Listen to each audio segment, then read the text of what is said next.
देखिए, जिला कुपवाड़ा में फौज ने दरअंदाजी की एक कोशिश को नाकाम बना दिया और 3 दहशतगर्दों को हलाक कर दिया है। फोर्सेज ने इसे अहम कामयाबी करार दिया है। हलाक किए गए दहशतगर्दों से भारी मकदार में हथियार और गोला बारूद व दीगर साजो सामान बरामद किया गया है। केरन सेक्टर में दरअंदाजी की कोशिश को फौज ने नाकाम बना दिया था।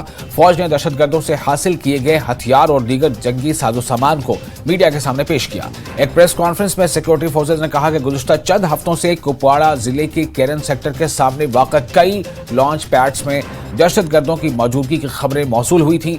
ये खबर कई इंटेलिजेंस एजेंसियों से मिली है कि दहशतगर्दों की तरफ से दरअंदाजी की मंसूबाबंदी की वजह अमरनाथ यात्रा में खलल डालना और अंदरूनी इलाकों में तखरीबी कार्रवाइयां अंजाम देना है।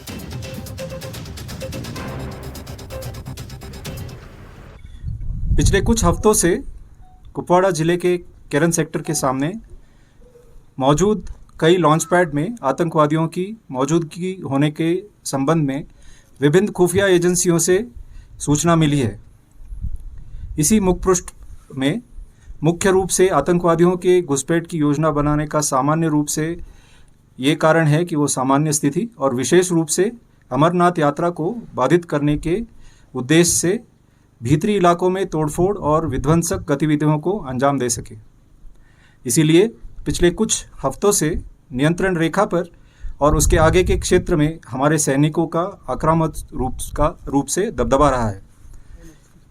12 जुलाई को हमारे खुफिया एजेंसी द्वारा विशेष सूचना दी गई थी, जिसे बाद में जम्मू कश्मीर पुलिस द्वारा भी पुष्टि किया गया कि विदेशी आतंकवादियों की एक टोली केरन सेक्टर के माध्यम से घने जंगल और नालों के किनारे घनी झाड़ियों का लाभ उठाकर घुसपैठ करने की कोशिश कर सकते हैं। इसी अनुसार पूरे क्षेत्र की निगरानी बनाए रखने के अलावा घुसपैठ के ज्ञात मार्गों पर 13 और 14 जुलाई की रात से सेना, बीएसएफ और जेकेपी द्वारा संयुक्त रूप से कई घात या एम्बुश लगाए गए थे।